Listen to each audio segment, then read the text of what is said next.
Hello everyone, how to towards back with another new video, and in this video I'm going to tell you how to download Messenger.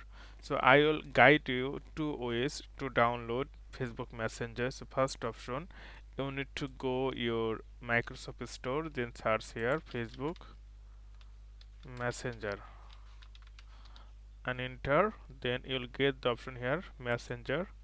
So what you need to do, you need to click here get, and after that it will automatically download it and install in your PC. The second way is you can go any browser. I'm using Google Chrome, then search here Messenger for PC. Then you'll get this option, the first URL link, then you will get the button download for Windows. Simply click on that. So once you click on that, then it takes few time to install in your device. So just wait a second to install it, then we'll wait a second for downloading this, then we'll install it. So you can see Messenger is here.